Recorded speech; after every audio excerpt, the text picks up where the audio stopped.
The remarkable story of 4.5-finger sharpshooter Davis Bertans.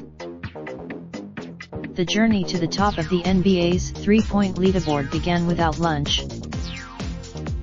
On Saturdays around 8 a.m., before his parents rose, and while the men living Davis Bertans' dream snoozed an ocean and 2 seas away, young Davis and his older brother, Davis, would scoop up the gym keys and disappear.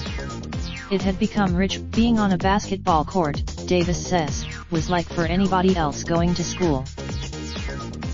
So on weekends, when actual school ceased interfering, they would play and play so absorbed in a foreign game that had captured their imagination that they'd often forget to eat.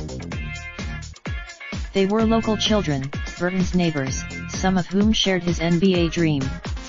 But this was in other words, the mere notion of the journey, to any sane individual, was preposterous. And that's before Bertans lost half a finger on his shooting hand. Before he moved 1,000 miles away as a teenager for basketball, only to be told he couldn't play.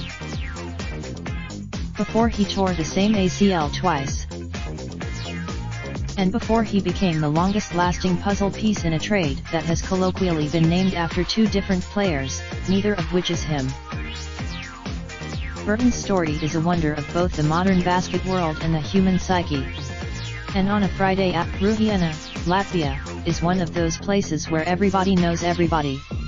Where the woman at the Ruhiana wasn't big enough to support even a semi-professional basketball team, so the boys would travel to 25,000-inhabitant Valmiera to watch their father, Danis, play.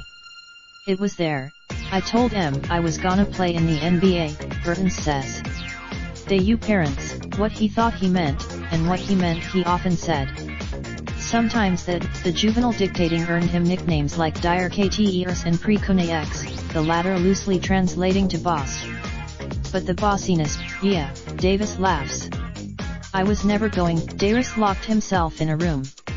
Davis rage event. Another one of the brothers' regular chores took them to their grandfather's backyard, near the center of town, where an electric saw the size of 13-year-old Davis buzzed.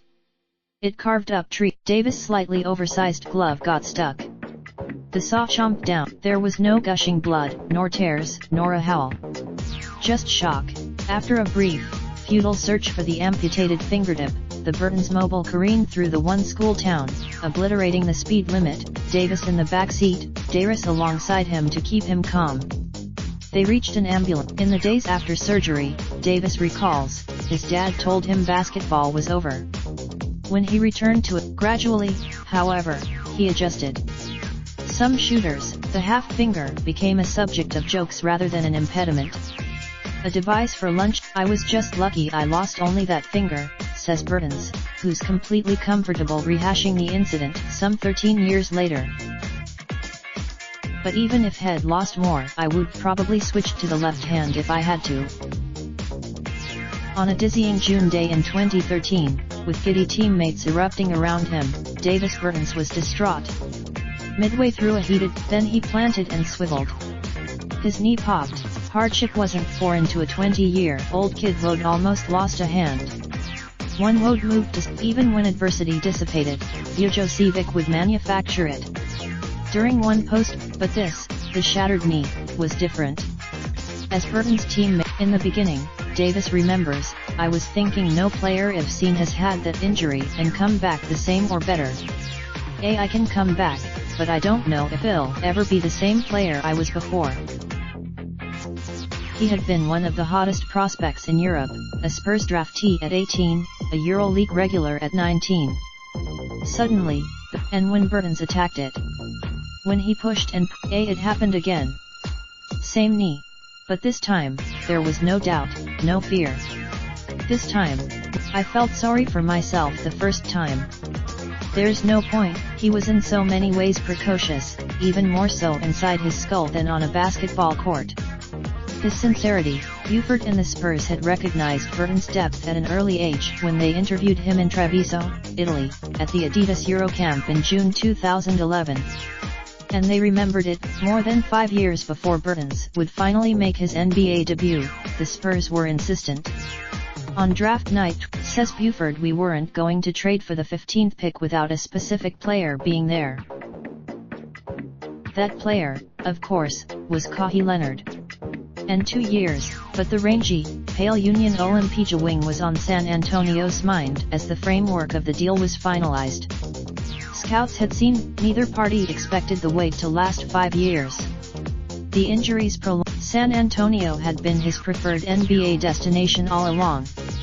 When he finally arrived 8 years after Adam Silvera, Bertans darts off pin zones and around the perimeter. He unleashes three. Bertans himself splashes at a 46.2% clip. It's the type of at the same time, that's not why I am here, he says. Nor is 3-point. Over the 3 years, fluctuations in playing time and G League assignments have further tested his resolve. Even after but I've had to prove myself my whole life. So might as well the journey primed him.